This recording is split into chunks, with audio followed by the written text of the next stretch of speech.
Hello, welcome back to Rev Endurance Sports and a additional video on Zone 2 training. I'd like to create a series of these videos, and I'd like them to be fairly short and succinct so that they're ready reference and you don't have to, watch a 40-minute video and have to find the information you need if you need it again. So what I'd like to do is cover just 2 points on this video about Zone 2 training. The first is, it will take you much longer to do your typical route. Maybe let's say you have a 40-mile or 50-mile route, or in my case, a 100-mile route that you're going to do. It'll take you much longer to do that at Zone 2. Right? So I'd like for you to think about it as hours, because the body understands the stress you're putting upon it based on the hours, so duration and intensity, the amount of effort you're putting out. So it knows if you've gone out for a 3-hour Zone 2 ride. There's your duration and there's your intensity. But it doesn't know the difference between 50 miles or 40 miles. So if it takes you 3 hours to do 40 miles or 3 hours to do 50 miles, it doesn't know the difference. It just knows 3 hours. It doesn't know 40 miles or 50 miles. So San Diego, we are in winter months now. Well, not exactly winter. December 21st would be winter. Today's December the 1st. But our daylight is shrinking significantly.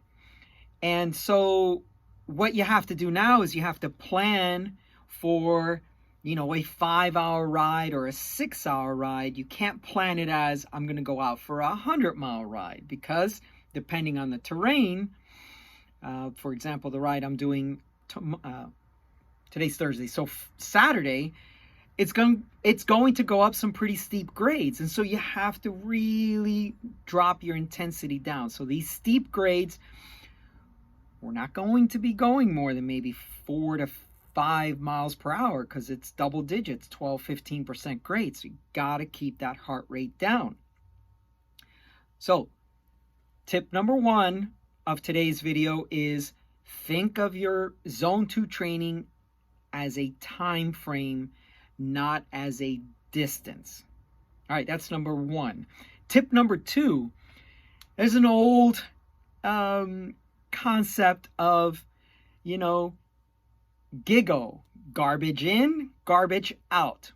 So your training software, your power meter software, whatever you use as analysis software, depending on what you've got in there as your max heart rate, Zone 2, or any of these things, you're not, depending on what you have in there, then that'll be the output you're going to get from your ride. So it's very important before you start these Zone 2 longer rides that you look through, because maybe you haven't updated your Strava settings, you haven't updated your Training Peak settings, you haven't, today's plan, whatever that analysis software is. If you have not adjusted how much you weigh and what your age is and what your max heart rate is. I mean, let's just say you opened a Strava account 5 years ago and your max heart rate at the time was 180 something, but now your max heart rate is only 170 something. Well, your data will be skewed. And if this is your max heart rate, then it's thinking that your Zone 2 should be around here. If this is your max heart rate, then your Zone 2, the software thinks it's around here. So first thing, think of your training in terms of time, your Zone 2 training in terms of time. And number 2, update the settings in your software programs so that you get accurate data and you can start to narrow down if you are in zone 2 and how much compliance you are doing to stay within your zone 2 training. Okay, that's all for today. If you like these types of training ideas and topics, and this is a very generalized statement for folks. Zone 2 is important, but it's a very generalized statement. I'm not your coach. I'm not your individual coach. I don't know enough about you, but it works, right? So if you like these kinds of training ideas and tips, please post a comment down below. Please like and subscribe. Hit that notification bell, and we will see you up the road.